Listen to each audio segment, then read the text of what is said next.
भगवान बिरसा मुंडा हे एक महान भारतीय आदिवासी स्वातंत्र्य सैनिक, क्रांतिकारक आणि आध्यात्मिक नेते होते. त्यांचा जन्म 15 नोव्हेंबर 1875 रोजी झारखंडमधील उलीहातू या गावी झाला. एका गरीब कुटुंबामध्ये बिरसा मुंडांचा जन्म झालेला आहे.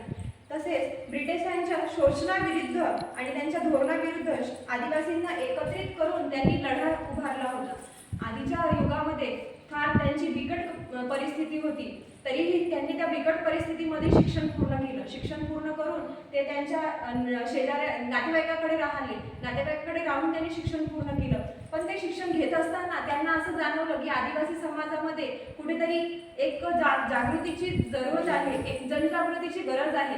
आणि तेव्हा ब्रिटिश काळांचा आणि ब्रिटिश मुघलांचा इथे आपल्याकडे त्यांचा लढा झाला होता. त्यामुळे त्यांच्या ब्रिटिशांविरुद्ध सर्वांना एकत्रित करून, आदिवासी समाजाला एकत्रित करून जल, जीवन, जमीन, जल, जंगल, जमीन या सर्वांची अस्मिता राखण्याकरिता बिरसा दाऊद मुंडा यांनी एक लढा उभारला.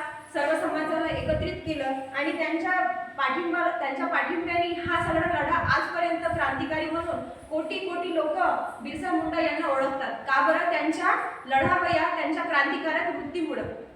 म्हणूनच 9 ऑगस्ट हा जागतिक आदिवासी दिन म्हणून साजरा केला जातो. का बरं? कारण आज बिरसा दाऊद मुंडा यांची आज जयंती आहे. यांच्या जयंतीलाच हा जागतिक आदिवासी दिन म्हणून दिलेला आहे. म्हणजे आदिवासी हा फक्त बिरसा दाऊद मुंडा यांच्या शौर्यामुळे आज सगळीकडे प्रचलित आहे. म्हणूनच आजच्या समाजाला एवढंच सांगणं आहे की जल, जमीन, जीवन आणि तुमचं जे आहे जंगल, ह्या सर्वांची तुम्ही अस्मिता राखा, आदिवासी समाजाची परंपरा कायम ठेवा आणि समाजामध्ये एकता राखा. या सर्वांनिमित्त मी सर्वांना आजच्या जागतिक आदिवासी दिनानिमित्त शुभेच्छा देते.